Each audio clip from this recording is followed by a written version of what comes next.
In 2011, then U.S. Vice President Joe Biden had fun with the people at Yaji Fried Liver Restaurant and tasted Beijing snacks. He ordered fried noodles, steamed buns, and Coke, but he didn't order the store's signature fried liver and braised pork. In response, the owner of the fried liver restaurant said that foreigners don't eat offal very much, so it's normal not to order it.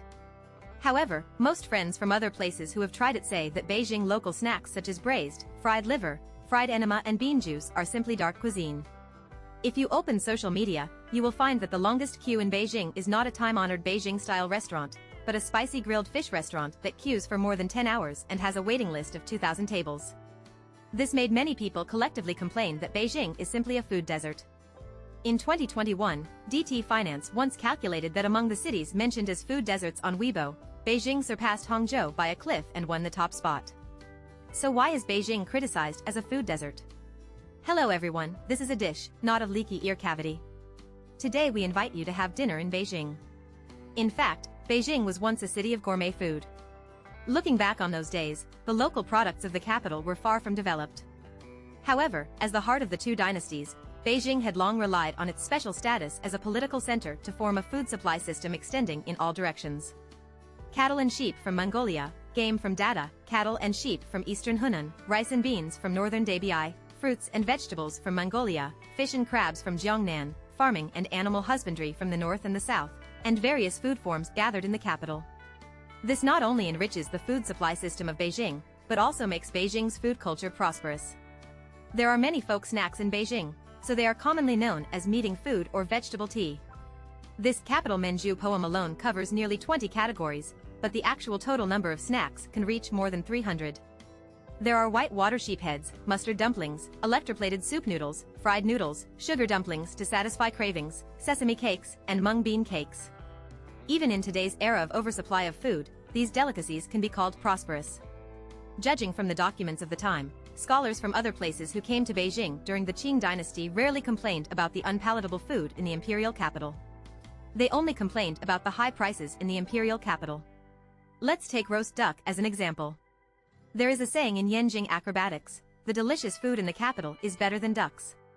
And the wise man's yu family is worth more than 1,000 yuan a head. In Chinese medicine, a roast duck must be sold for more than one tael, and what was the purchasing power of one tael at that time? For example, during the Guangxu period, Li Siming, a Baipio official, rented a 3-story house with 12 rooms on Bowen 4th Street, and the monthly rent was 40 taels. To put it into perspective, the money you spent buying a roast duck in the late Qing dynasty could at least rent 4 rooms a month on Bowen 4th Street, Xiqing District, Beijing. The reason why roast duck is so expensive is not only because of the complicated cooking methods of braised and hanging oven roast duck, which results in crispy skin and tender meat, but also because of the strict class nature behind it. Gene Slimming mentioned in his article How to Eat Chicken and Duck that the duck legends in Beijing are specially sold in the meat market Quanjude and Mishi Hudong Laobianfang. The Rushi Street where Quanjude is located is on the side of Zhengyangmen, which separates the inner and outer cities of Beijing. In the Qing dynasty, Beijing was divided into the imperial city, the inner city and the outer city. Needless to say, the imperial city was the residence of the emperor and the internal affairs organization surrounding royal services. After Xuanji established its capital in Beijing, the aboriginal people were driven out. Bannermen and important officials were resettled in the inner city, accounting for about 1/3 of the permanent population. The remaining celebrities lived in the outer city in the south.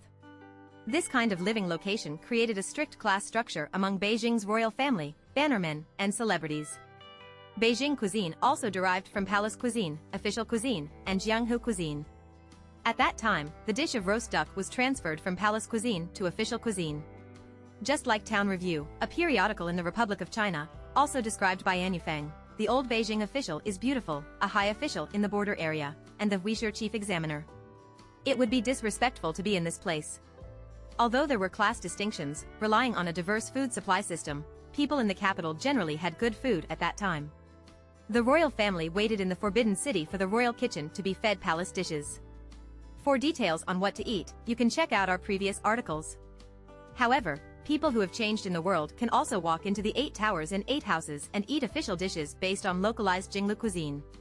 Celebrities from the outer city are nibbling steamed buns, making fried sauce, and occasionally eating snacks. Everyone has a bright future. They lived like this for more than 200 years, until the building collapsed. In 1912, an abdication edict officially announced the end of the Qing dynasty. The class structure of the royal family, bannermen, and celebrities in the capital was directly suppressed to the common people, and the dietary pattern of the palace cuisine, official cuisine, and Jianghu cuisine consumed by them also suffered a devastating blow. In the era after the Tatars were expelled, the poverty of the former royal family was extremely serious. Newspapers often read news about the bankruptcy of the crown prince and the wife of the princess of Songmundong who fell into the fireworks garden. They can only sell antiques at extremely low prices. For example, after the fall of the Qing dynasty, Sun Zai's, the sixth generation of the Manchurian Zhenghuang banner and the sixth generation of the Holy Ancestor, fell into poverty within 10 years. Huai's cousin Pu Jian ran out of his family property and made a living by selling paintings. Prince Zhuang's descendants starved to death in an empty house on Nanheng Street. The Zhang brothers, descendants of King Rui, secretly exterminated their ancestral graves because of their lack of livelihood. They simply do not have the financial resources to maintain their past status consumption, which includes palace dishes. At that time, the only person who could eat palace dishes was Huai. However, in 1924, Huai was expelled from the Forbidden City and the imperial chef was fired. These last generation of royal chefs were also producers of palace dishes. If they wanted to find a second job, they would either open their own restaurants, which were closed due to unrest, or they would be politically implicated as private chefs. Moreover, the upper class at that time also respected Western food, and many cooking techniques for traditional palace dishes were lost. The royal family members were still poor, with empty houses and no smoke, which became a true portrayal of ordinary banner people. At that time, the permanent population of Beijing was 1.2 million, one-third of which were bannermen. On May 23, 1920, Shanghai's Republic of China Daily published an article, Today's Living Conditions of Banner People, which divided the living conditions of banner people at that time into 4 factions: the preferential treatment faction, the livelihood faction, and the labor faction. Waiting to die. Among them, the working class who pull rickshaws, work as small traders, and sell their children at low prices to make ends meet, and the death camp who starve to death and wait for death account for 80%. What other official dishes do you want? It would be good to eat a steamed bun to save your life. So the old middle class can't afford government food, and the new middle class can't afford it either? Sorry, there is no new middle class at all. 16 years after the Qing dynasty, the Republic of China government moved the capital to Nanjing, and Beijing was deprived of its title of capital and demoted to Peking. In particular, the former central government agencies were relocated to the south or downgraded, and a large number of civil servants lost their jobs. Liang Qichao wrote at home, "There are more than 10,000 disasters in Beijing, which are related to the livelihood of no less than 100,000 family members. They are broken all the way. The gods are powerful and the ghosts are withered. It is terrible to see." At the same time, Beijing's economy also suffered heavy losses. Previously, Beijing's prosperity mainly relied on its political centrality, and the consumption that served the bureaucracy disappeared.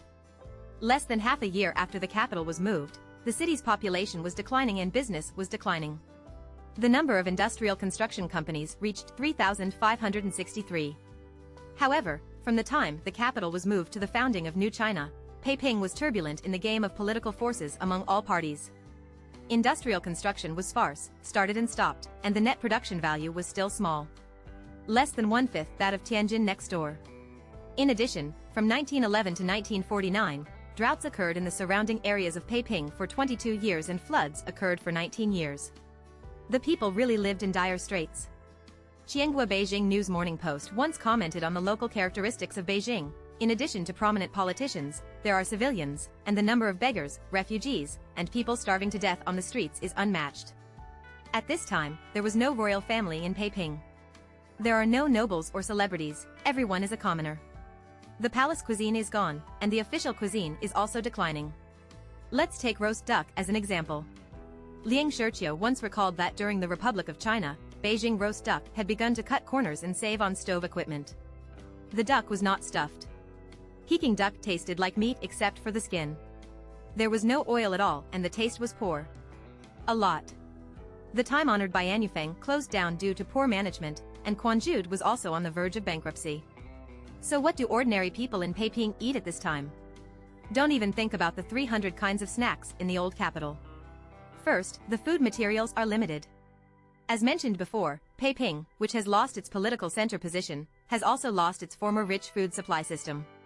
The people's diet mainly depends on Beijing's local products, which sell rice, sorghum, corn, beans, sesame seeds, Chinese cabbage, radish.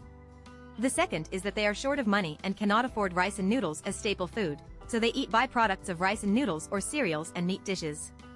At most, they are cheap offal, and the seasonings for offal are relatively simple, with no more than bean paste and sesame sauce. Therefore, based on the meager food resources and poor economic conditions at hand, Beijing people selected from the diet of the old capital and reshaped a group of typical snacks.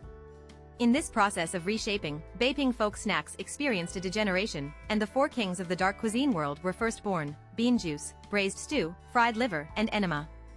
Anyone who has drank bean juice knows that it is a gray-green juice with a strong sour taste. It was originally a favorite drink of the Manchus, and became a snack in Beijing after the distinction between Manchu and Han was eliminated in the Republic of China. Nothing else, just because the bean juice is fermented from the bean dregs used to make vermicelli, and it is cheap. Braised pork, stir-fried liver, and enema are all three dishes that came up with improved dishes due to lack of funds. Braised and cooked for 3 generations, this is what the imperial crispy meat looks like. It is stewed with perilla sauce, more than a dozen spices, and the best pork belly until it is extremely tender. At the end of the Qing dynasty, a folk version appeared, which stewed pig head meat with liver, intestines, fishy fish, lungs and tripe. In the Republic of China version, only pig lungs and intestines were gradually left in the pot. The ancestor of fried liver, it turned out to be the whitewater smashed pork intestines, liver, heart and lungs cut into sections in Huixianju in the late Qing dynasty, added with seasonings, and boiled in white soup. Passed down to the next generation, it becomes pork intestines cut into small pieces, thickened with a little pork liver and stir-fried. In the next generation, sauce is used to thicken the sauce. The 0-point version of enema is to stuff pig intestines with starch, shape the minced meat, and then slice it into pieces and fry it. At 1 p.m., the pig intestines are filled with starch, red yeast rice powder, and spices. Even the pig intestines disappeared in the 2 o'clock version, so mung bean starch was used instead. Of course, these 4 items are not the complete picture of Peking snacks. In the article Snack Vendors in Beijing, Liang Shirqiu listed, in addition to bean juice, enema, and braised pork, mutton head meat, tofu curd, hot noodle dumplings, sesame cakes, noodle tea, eggs, broad beans, sweet potatoes, steamed cakes, glutinous rice, and lotus root. Old corn, rice dumplings, and other dozens of snacks. But frankly speaking, these foods are not unique to Peking and are not as Beijing flavored as bean juice and enema.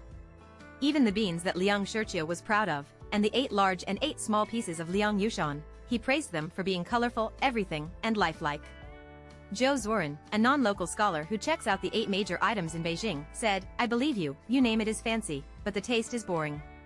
It's not just bean snacks. Zhou Zuoren, who has no hometown filter, also complained about Beijing pastries.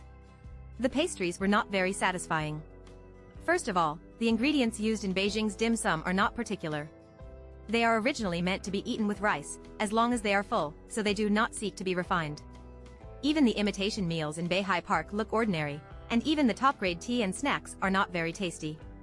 He pointed out that the reasons why Beijing dim sum is not delicious are that firstly, it is not refined, and secondly, it is conservative, disappearing, degenerated and stagnant, which became the main tone of Beijing's food during the Republic of China. And when we shift our vision from Beijing to the central cities with developed industry and commerce in China, such as Shanghai, Wuhan, Changsha, and Chongqing, a large number of emerging populations gather and disperse in these cities. In addition, the local products are abundant and business exchanges are frequent. Folk food has ushered in the second phase, a golden age. Take Chongqing as an example. In 1937, when the nationalist government moved westward, Chongqing increased the number of party, government and military institutions, science and technology, cultural and educational units, industrial and mining enterprises, and population relocation from occupied areas. Chongqing's population increased rapidly and people were trapped in the area under its jurisdiction. At the same time, it also experienced a population explosion. It soared from more than 520,000 in 1938 to 2.25 million in 1945. Goods, food, workers, and vendors along the Yangtze River gathered in Chongqing to meet the cross-regional dietary needs of the working people at the bottom and gave birth to a prosperous private catering market. In this way, thanks to the changes of time and place, a number of new foods that can withstand the test of local and foreign tastes have come out through fusion and improvement. Braised dried beans, sauce duck neck, bean curd rice, glutinous rice cakes, noodles, salt and pepper, twists, iron cakes, of course, the best among them is hot pot. Zhegang hot pot was first used by boatmen on the pier to raise money to cook the offal in soup. Taking advantage of the geographical changes, a variety of local spices such as chile, Sichuan peppercorns, and aniseed were put into the bottom of the pot to remove the smell and smell. This spicy food was favored from the bottom up during the anti-Japanese war and influenced other Jianghu dishes in the Sichuan and Chongqing regions, such as grilled fish. One way to grill fish in Sichuan and Chongqing is to insert a stick into the fish's mouth, hold it up next to the fire and grill it, and at most sprinkle some salt for seasoning. Inspired by the spicy hot pot, grilled fish also developed rapidly. In the second trip, first pickle and then grill, marinate the fish slices to add flavor, and grill the charred fish meat. Under the flames, the skin is grilled until golden and crispy, but the inside is still tender and juicy, as if every trace of fish meat is delicious. It is telling the freshness of the river. Finally, a spicy base made of butter, red oil, Sichuan peppercorns, and chile peppers is poured on it, turning the simple salt-baked fish into a spicy and fragrant Sichuan Chongqing grilled fish. The spicy grilled flavor has since become the base flavor of Sichuan and Chongqing grilled fish. Comparing it with Chongqing, we can find that Beijing missed the time window for the development of folk cuisine during the Republic of China due to political changes. Compared with other central cities, Beijing could not help but retreat. This advance and retreat has created a huge gap, which is the main reason why many people complain that Beijing is a food desert. For example, when people from the Qing dynasty came to Beijing, they would marvel at the dazzling food at Tiananmen. They were as surprised as when Chinese people took the London Underground in 1863. Now when we go to Beijing to taste the local food, we are as surprised as when Chinese people took the London Underground in 2024. At this time, some friends may also say, after the founding of the People's Republic of China, Beijing became the capital, why is it still not delicious? After the founding of the People's Republic of China, the original large and small restaurants began to be jointly operated by public and private parties, and the snack vendors were reorganized to serve snacks from Nan Laishan, Longfu Temple, and Ziziheguo Temple. However, food was tight at that time, food was in short supply, and there was no talk of improvement. Finally, after the reform and opening up, a number of private snack bars appeared. Pig Casserole, Huguosi Snacks, and Qingfeng Baozi are mainly authentic old Beijing restaurants whose service taste has been trained for decades. The business is not bad, and naturally it is not. Need to change. It was not until the 1990s that folk food across the country ushered in its second golden age. Let's take the Sichuan and Chongqing region as an example. Sichuan and Chongqing chefs who have traveled far and wide have brought foreign flavors back to Sichuan and Chongqing, and based on the classic spicy taste, they have created a majestic Jianghu cuisine, such as boiled fish, spicy chicken, and beer chicken, roasted chicken, ware chicken, etc. At the same time, these Jianghu dishes that have taken root among the people are gradually getting rid of the old impression of being rustic and rough, and the cooking and taste are becoming increasingly sophisticated and diverse under the increasingly sophisticated demands of local diners. As we said before, Sichuan and Chongqing grilled fish also took advantage of China's second window for food development in modern times to iterate to the third trip. In terms of taste, in addition to the classic spicy food, with the urbanization of population migration, 2,000 years later, Sichuan and Chongqing grilled fish, represented by Wanzhou grilled fish, also left Sichuan and Chongqing and blossomed all over China. In addition to the most classic and popular spicy flavors, new flavors such as pickled pepper flavor, garlic flavor, bei wei meal flavor, and drinking flavor have also been created based on local conditions. However, when the big wave of catering development in the 1990s came to Beijing, only the learning of food was left. The palace cuisine in the past has gone through a period of fragmentation and conservatism, and the original taste of Guanli's Igui County cuisine is difficult to please the public. As the first of the 8 major cuisines, Shandong cuisine is gradually declining in the era of industrialized catering. The specific reasons can be seen in the frequency of the development of our cuisine. Beijing's snack Jianghu Kai Kai noodles are self-operated by Guogua brand stores. On the other hand, some past policies such as the dispersal of the immigrant population and the optimization of the city's appearance have affected Beijing's local catering industry's foreign exchanges and learning to a certain extent, making it Beijing has slowly lost its window for catering development and missed opportunities for development and innovation. It is worth mentioning that the roast duck is one of the few southern dishes that escapes from the weird circle. Since Beijing roast duck was established in Beijing during the Ming Dynasty, it has spread from the court to the government and then to the people over the hundreds of years. Contrary to class degradation, the taste of Peking roast duck has always had the vitality of upward breakthrough. First came the roast duck varieties, then developed Peking ducks that were more suitable for roasting, and added the method of cramming ducks. The roast duck method, in addition to retaining the stew oven, evolved into the hanging oven. The way of eating has also changed from Nanjing cut pieces dipped in marinade to sliced skin and meat, and eaten with lotus leaf pancake, sauce, and shredded green onions. Roast duck restaurants that once closed down during the Republic of China, such as Baiyanyufang and Quanzhou, received policy support and reopened in the early days of the founding of the People's Republic of China. Compared with Beijing's Lost Palace cuisine, the gap is not long, and the cooking techniques related to roast duck have not been lost. In the 1960s and 1970s, it was designated as a vegetable route for diplomatic state banquets. According to incomplete statistics, Premier Zhou ate Beijing roast duck 27 times with foreign guests, which made Beijing roast duck represent the image of Beijing and even the country. He constantly learned from each other and learned from top cuisines across the country and the world, maintaining a high level of cooking.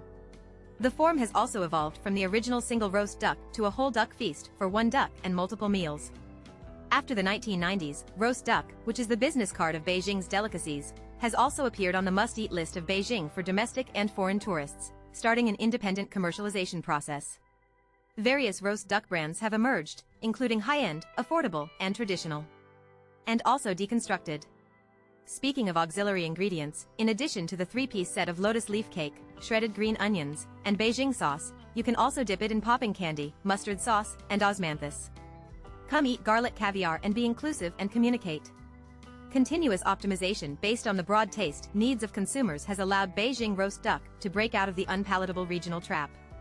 Through the comparison between Sichuan and Chongqing and Beijing, as well as the comparison between Beijing's local roast duck and other foods, we will find that historical faults, regression, conservatism, and exclusion have led to today's evaluation of Beijing's local food as unpalatable.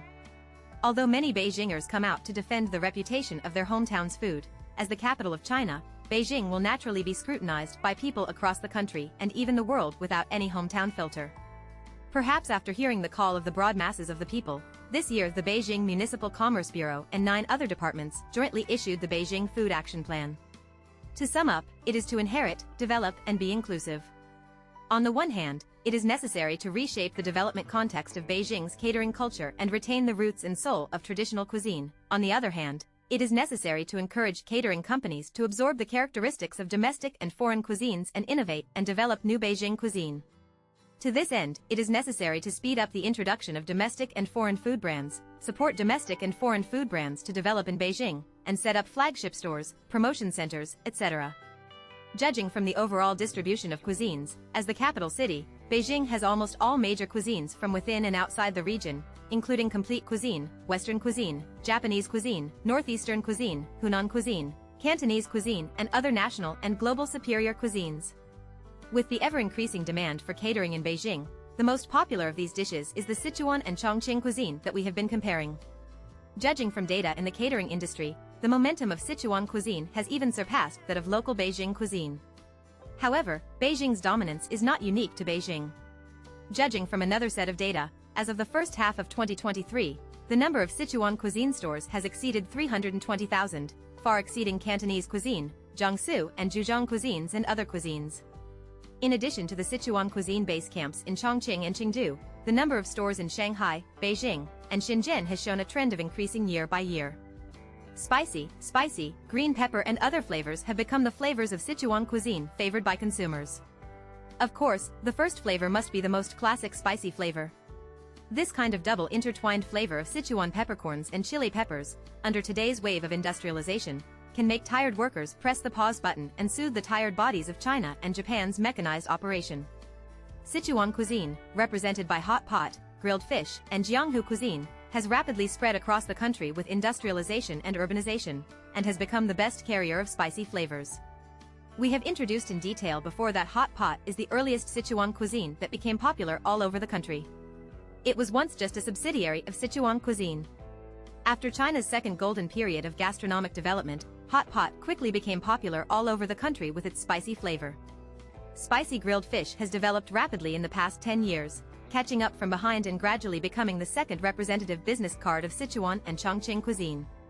The national market size of grilled fish will reach 139.66 billion yuan in 2023, reaching a quarter of the size of hot pot. It is a popular delicacy in Sichuan and Chongqing, almost surpassing hot pot. And in terms of taste, compared with fresh Sichuan cuisine, with cayenne pepper, chopped pepper, and garlic flavors, this year's spicy grilled fish is still the first choice of consumers whether it is in Sichuan or outside Sichuan and Chongqing. This can also be verified by the new spicy grilled fish in Beijing. CCTV's column Consumer Advocacy once reported that a spicy grilled fish restaurant in Beijing's Heshengui shopping mall was frequently searched for because of the popular queues. The average wait for a table was 6 to 8 hours. On weekends, more than 2,000 tables were reserved, and there were even many customers. At 10 o'clock in the morning, the mall opened to grab a seat. Even diners from Hebei, Tianjin, Shandong, and other places rushed to the market to grab a seat. People couldn't help but be greedy and marvel at how delicious the spicy grilled fish is. This spicy whirlwind not only brought a little Sichuan and Chongqing shock to Beijing, but also faced a wider review of tastes for the city of Beijing. Whether it is the dominant domestic cuisine represented by spicy grilled fish or hot pot, whether it is Western and Japanese food from around the world, or Beijing roast duck that breaks out of the unpalatable cycle and is constantly innovating, the dissemination, exchange, inheritance and innovation of these cuisines will further promote the development of Beijing's local food and help the transformation and revitalization of Beijing's food. The people of this city help the birth of new Beijing cuisine, so that Beijing can get rid of the label of a food desert as soon as possible.